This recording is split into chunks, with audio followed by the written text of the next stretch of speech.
all of the sites, United Nations sites in the world as of about a year ago. We also have a wonderful syllabus on sustainable development we recommended. In that, you will actually read the summary of this 1,142-page book that Joan is carrying over there so gingerly. We put it down to about 40 pages, and you'll find out what isn't sustainable: Christianity, the Jewish religion, the Muslim religion. You'll find out that the population is not sustainable. They would be far better off with only 2 billion people. And this is the blueprint.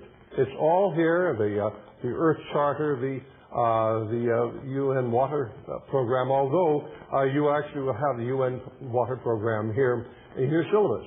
The World Bank put out a program to control your water, and you'll want to read that. You'll want to understand everything is being scripted. The one thing is, we can't let the American people know the truth. And Jeannie has lived here in the Santa Cruz area for many years.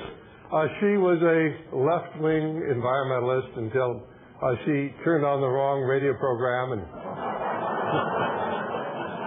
and now she is really one of the most knowledgeable people on what's happening in the environment. And she and Joan work very closely together. Joan, who you just heard talking, really analyzing this whole concept of sustainable development. Now, Joan covers what's happening at the national and international level. Jeannie emphasizes what's going on at the local level, because, of course, how is this being implemented in our local community? You have to understand that most of these people, most left-wingers, really don't understand what this is all about. They're being used and manipulated. They're victims of a liberal education, as I was. They just never got the right radio program. I don't know how many of you know, but I actually converted 40 years ago when I turned on the wrong television program, and for once I heard the truth. And this is our goal, is to teach you so that you can teach others. So without further ado, let me just introduce Jeannie. I think you'll be fascinated by what she has to say. Yes, I heard Dr. Stan about 7 years ago. And I said, this guy's a little bit off, but he has a kernel of truth. And I would call in and kind of harass him a little bit, and he would say, well, do you listen to my other programs? And I would say, no. I was listening to his afternoon program, 8:80 a.m., 4 to 5. And that's when I started questioning the groups I belonged to, which were Nature Conservancy, World Wildlife Fund, and Greenpeace. And I was very devoted to those 3 organizations.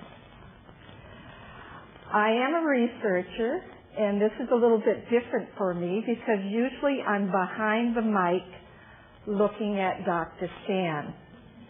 And so this is a different atmosphere, and it's nice to see old friends here also. I just came into the country about 2 days ago, and I see on the schedule I'm to talk on the Global Biodiversity Assessment, U.S. Commission on Security, and Agenda 21. But I always have a little surprise because I'm going to talk about a different subject as the first. And I feel it's priority, and I'm here because we want our freedom. Freedom is a beautiful word. Freedom to eat what we want. When I got up this morning, freedom to choose the clothes that I would like to wear. I have a wonderful automatic coffee maker, and I love it. And this is one of the things they plan to take away from we the women is the modern appliances. And so freedom is what we're all about. Freedom to live. Government, leave us alone.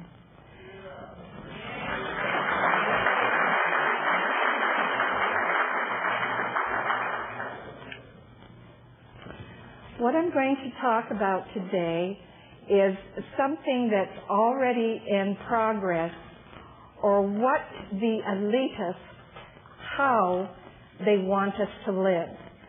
So it hasn't been put into place per se, but I'm looking at the years. 2008 is a watermark year, and 2012 is where the elitist, one world government want everything in place.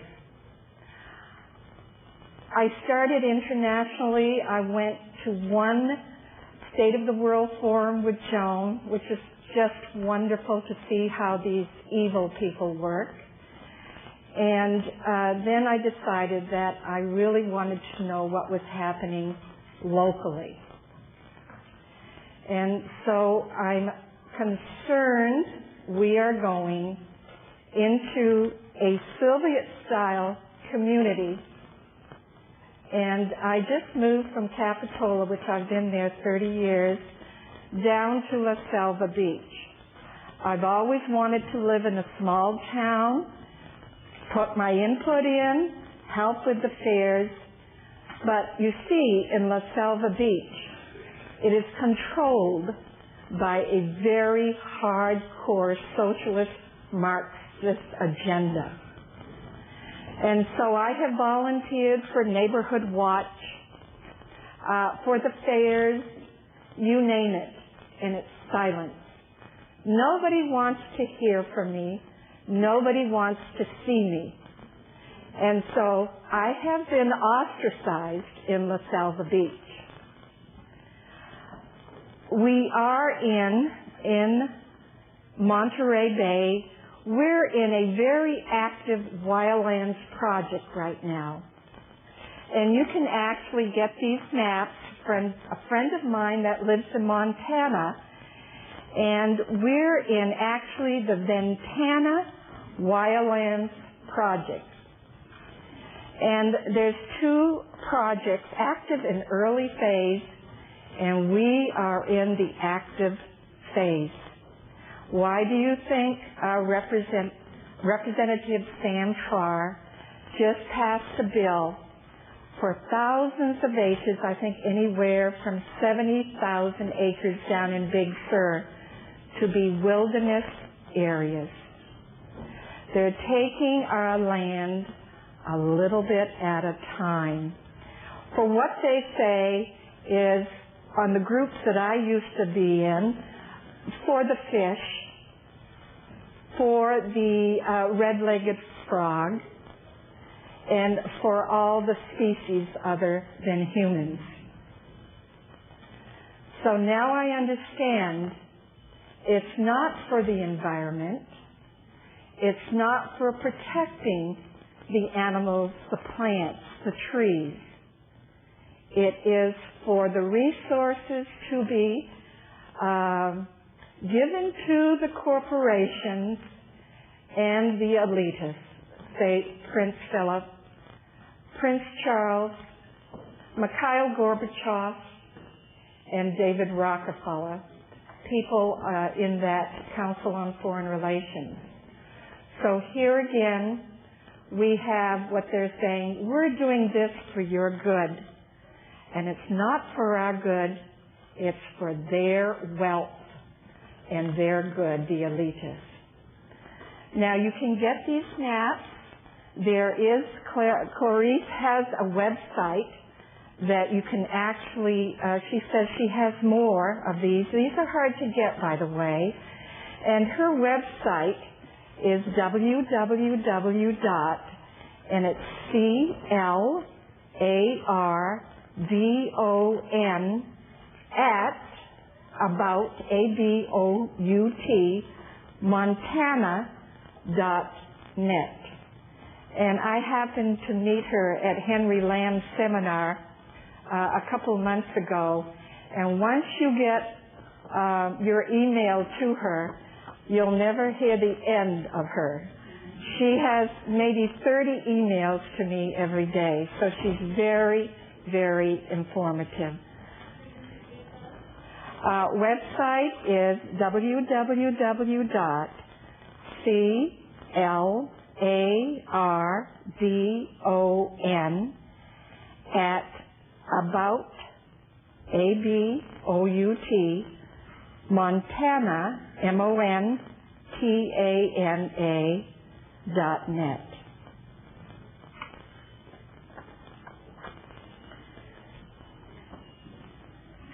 Joan talked about sustainability will fall on the shoulders of business.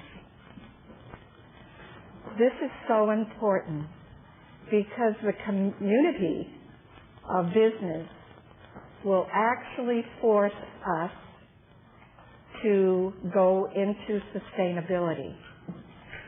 And I have just read a book from England. It's called Walking the Talk. It's the business case for sustainable development. And I often thought, I hear a lot about the Santa Cruz Business Council, and they used to have a website on the internet, and now it's gone. You call them, and they say this is a private club, and you cannot get any information from the Santa Cruz County Business Council. Well, they do tie in to the World Business Council on Sustainable Development. They are getting their orders from the international boys. And what happens is, the businesses, especially in 1992 at the Rio Conference, they didn't want to get left behind. So they said, well, we better get on the bandwagon and as principals, have principles on sustainable development. So all the big corporations did sign on to sustainable development. DuPont, all your chemical companies, your pharmaceutical companies. But this is what will happen in Santa Cruz County. This reading from page 19, it says smart CEOs of businesses not only are going to move their companies towards sustainability, but also are going to try to move society towards sustainability. And so what the businesses are being told here locally is, they're actually doing reports right now. Are you making your products out of renewable materials? Do you use very much electricity? Do you have little waste? And so the businesses are now being gathered together into this sustainability reporting.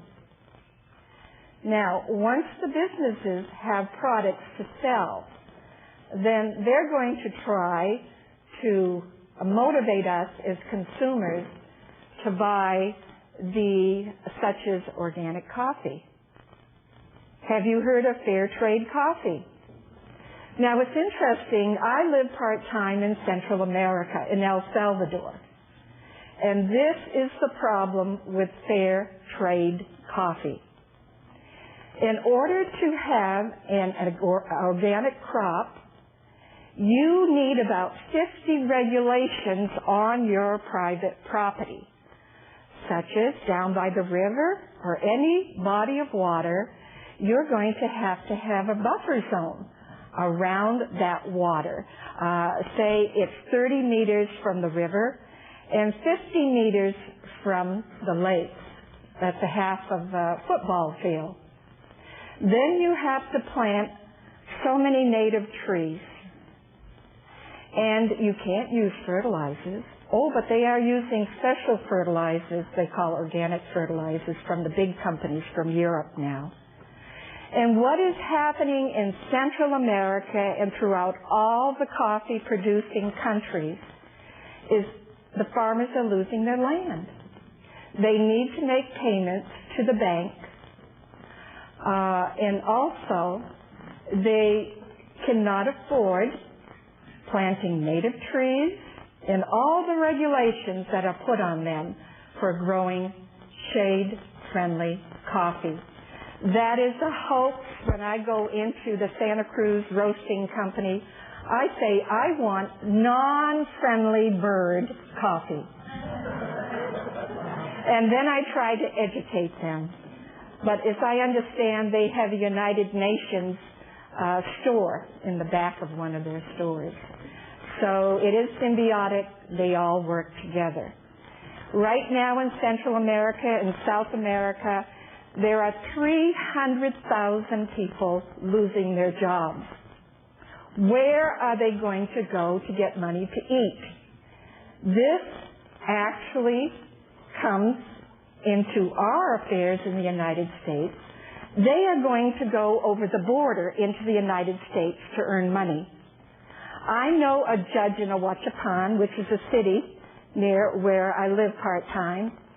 The wife of the judge just came to the United States to earn money to send back to her family. So that gets pretty serious when you have people, 300,000 we expect to go over the border into the United States. And if I have to stress anything today, do not drink bird-friendly coffee or organic coffee. Here again, the businesses are actually going to implement the United Nations Declaration of Human Rights. A number of companies, including BP, the big oil company, gas, Shell, incorporated elements of UN Declaration of Human Rights in their core business principles. So what it's saying here, the elite is saying, hey, we don't have to worry about the people in the Congress that make the laws. We're just going to concentrate on business. And the businesses will actually incorporate all the United Nations principles. Now, here's how they work locally. Because Dr. Stan always gives me he says, now Jeannie, no names, and so I'm going to be generalized on what just happened here. We had a man come in about 1998, and he was here for 5 years. He just left, by the way, for Tracy. And he connected with the Santa Cruz Business Council. United Way, by the way, is a huge partner with the United Nations. And, let's see, United Way, and then there's the Workforce Investment Force he connected with. And, of course, that's associated with jobs. And he was like the facilitator. He was the friendliest guy you could ever want to meet. And he fooled me. Because usually I can ferret him out, but not this guy. He was really cool. And that's the problem. When Cicero said thousands of years ago, when they wear your clothes, speak your language, then it's hard to know if they're traitors. This guy was so good that he has facilitated the business groups. And I have a list of the businesses that are under the Santa Cruz Business Council. And there's about 60 locally, but what they do is they pick the biggest businesses around and they try to sway them into the sustainability of business. This book, Walk the Talk, they're very upfront, and they say it's the businesses that are going to force the people to live sustainably. And that's when you get a job, when you go and do an application, a resume to a business. They'll kind of ask you personal sustainability, and that's going to go along with the company values and with your personal values. That will be on your record, on your application.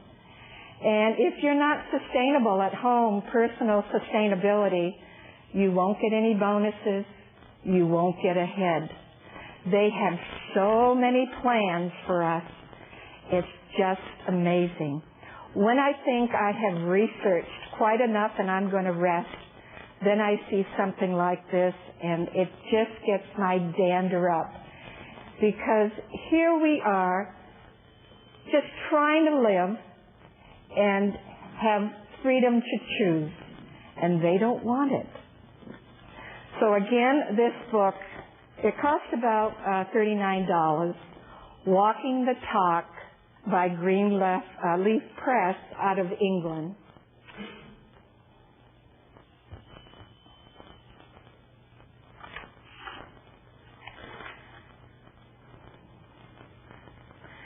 When I saw Measure C, that was passed in 1990, I said, that looks just like Agenda 21. So I did a comparison, and it was. Measure C, that was passed by the voters in Santa Cruz County in 1990, is Agenda 21. I made a comparison, and I put it before the Board of Supervisors, that this was not acceptable because they were going by international treaty, and they were a political subdivision of the state of California. They cannot do that. They cannot make treaties with foreign entities. Well, the surprise on one person's face really got me, and that was Susan Mariello. She says, by her expression, you finally found out. She's been with us for many, many years. Now, it was only a 10-year plan, and in 1990, the Board of Supervisors of Santa Cruz County re-adopted Measure C. You see, they had a choice. They could either put it to the voters or they could re-adopt it. And that's what they did, because Agenda 21 and Measure C was getting bad publicity. And so they thought, well, they didn't want to put it out in the open, so they re-adopted it for another 10 years. If you think restrictions on private property are hard now, wait another 10 years. It's going to be devastating. Now, we talked about the protected areas around Santa Cruz County. They have actually encircled us, called the Green Belt. And where I mentioned that you could go to islandpress.org, and Dr. Stan said he actually had the protected areas of Santa Cruz County and the world. This Waterman Gap was interesting because the state bought it. And it was right beside Castle Rock. Well, what the state does is they actually give it to the United Nations for management. So all our Castle Rock, the Marine Sanctuary, there's about 10 places in Santa Cruz County that the United Nations manage. And so they're going by international rules right now. Did you know there's going to be a sustainable city on the west side of Santa Cruz? I went to the GAIA conference about 2 months ago at the Civic Auditorium, and they said it wasn't going to be spiritual, religious, and it was.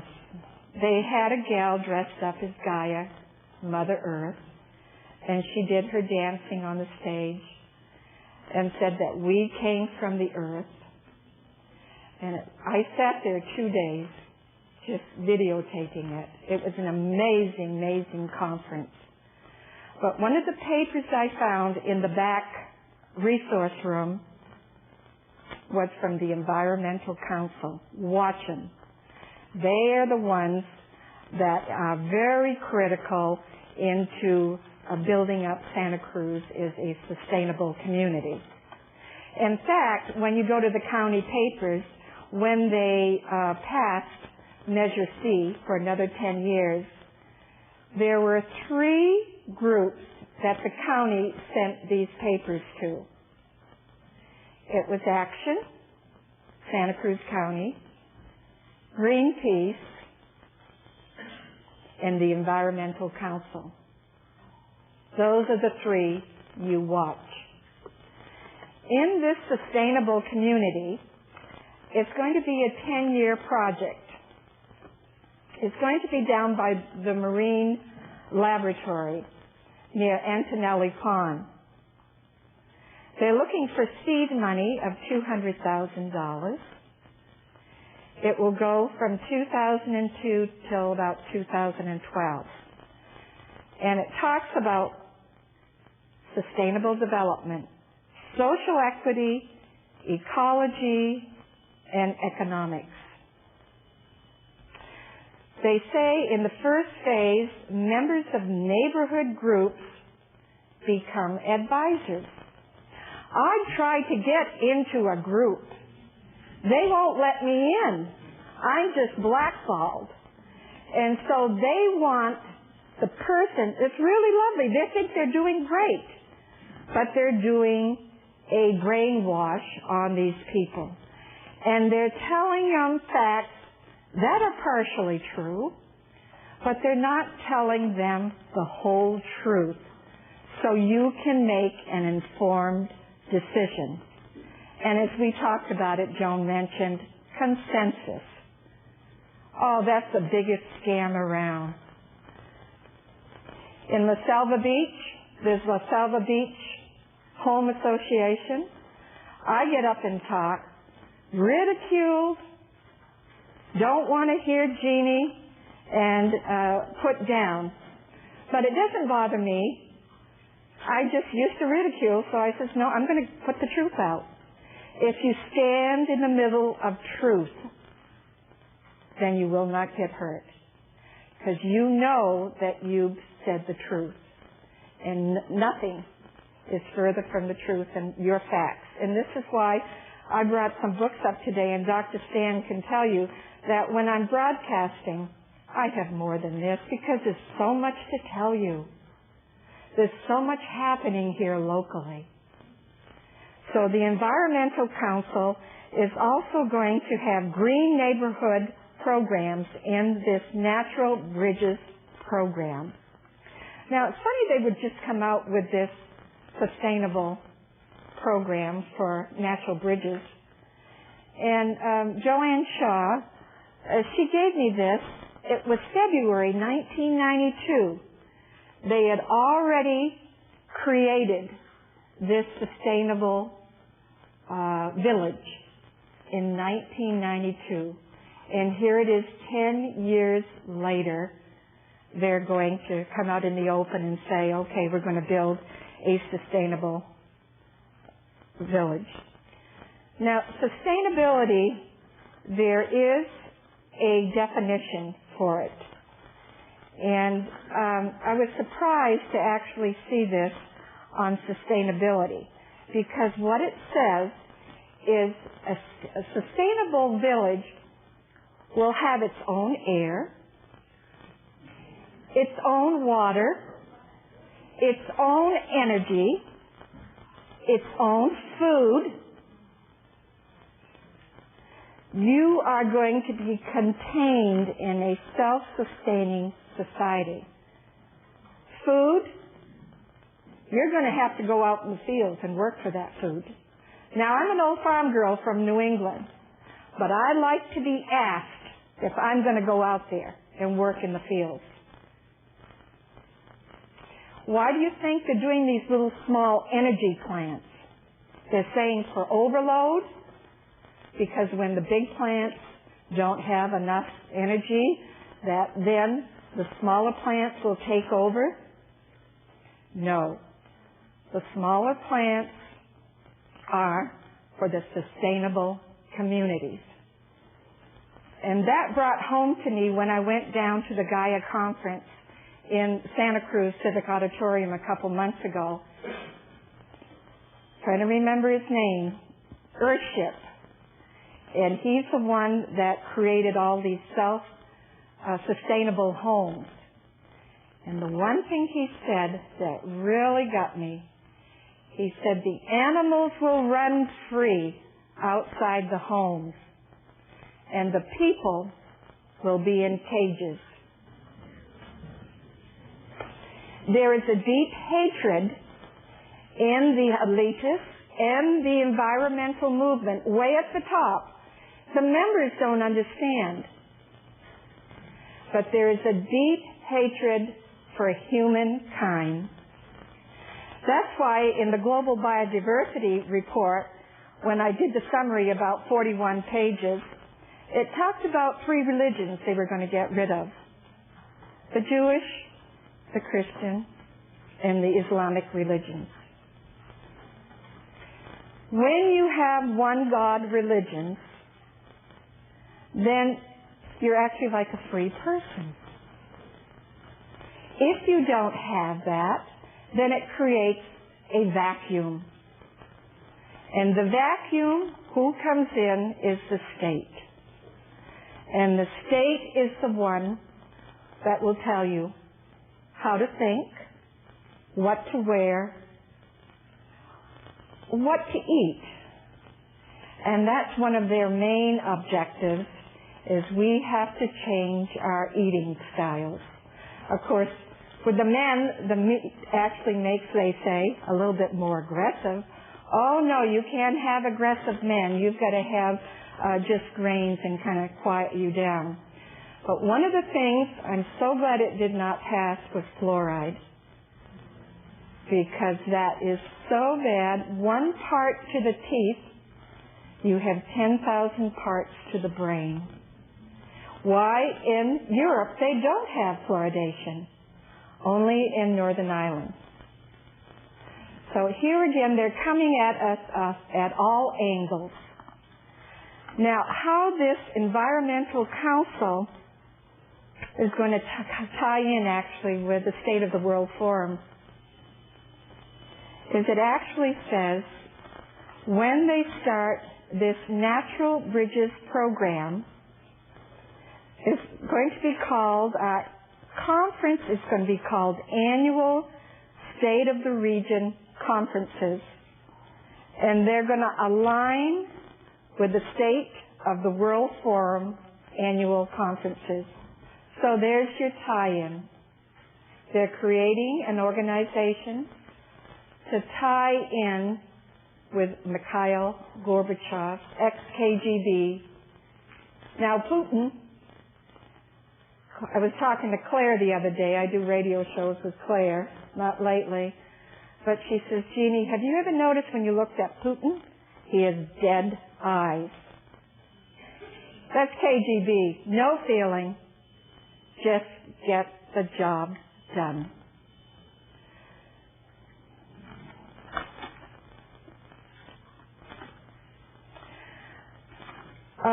Joan talked about ICLAI. This is so important.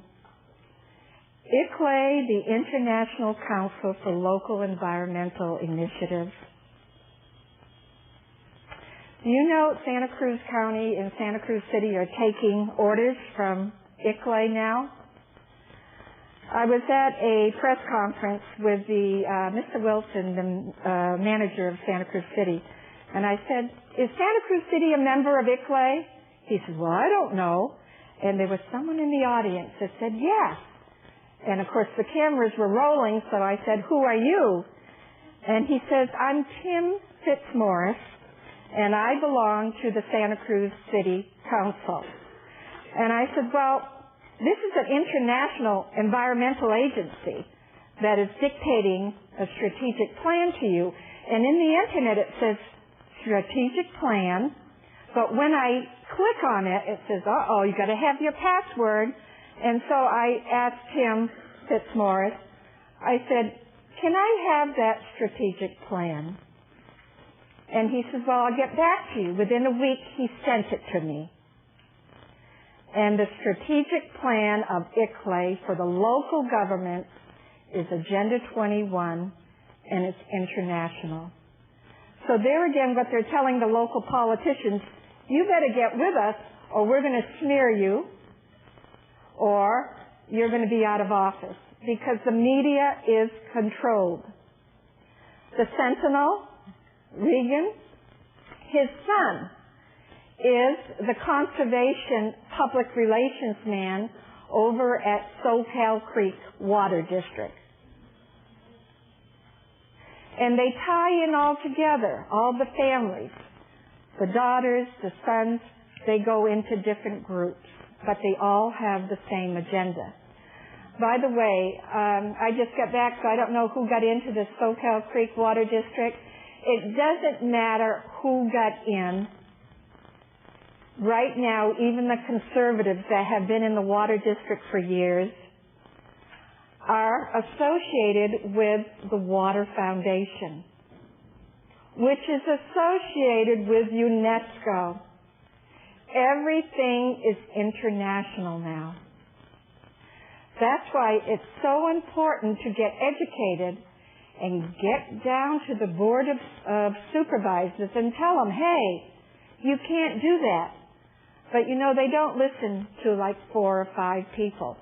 The only time they listen is when they wanted to put water meters on the private wells up in Santa Cruz Mountain. And we had 400 people go down there. And there was one person that said, recall. You know, that's the most dangerous word for those guys. Recall. And they just backed up and said, well, we'll call another time for this meeting. But they backed up. But they always have another plan, A to Z. And you got to be right there on top of them.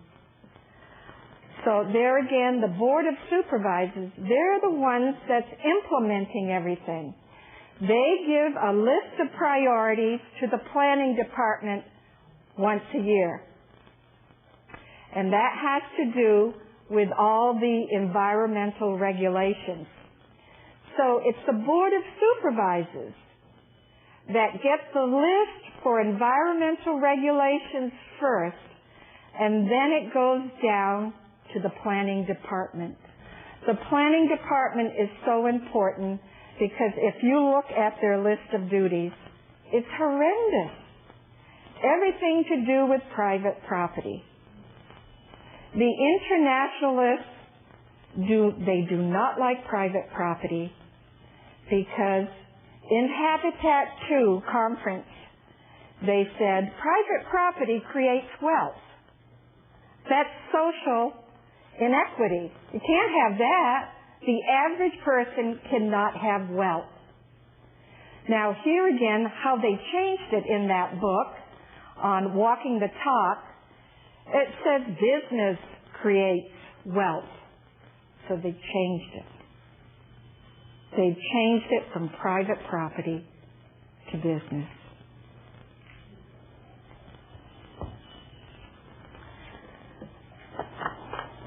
Well, we're getting towards the end, but I want to show you one thing. So much here in Santa Cruz County. This was called Earth Dialogues. Globalization and Sustainable Development. Is Ethics the Missing Link? And it was Mikhail Gorbachev and Marie Strong. And I took it off the net about 6 months ago. And I went back to look at the same papers, and there was a part missing. It was gone. And this is what was missing. It was headed Tolerance Towards Understanding. In addition, world religions must identify those elements that contribute to extreme fundamentalism, and we have to eradicate them. What a word, eradicate. Take off the face of the earth. That is their true objective. and I see Dr. Stan on the side there, I always end my shows with, if a nation expects to be ignorant and free in a state of civilization, it expects what never was and never will be. If we are to guard against ignorance and remain free, it is the responsibility of every American to be informed. Thomas Jefferson. Thank you for being here.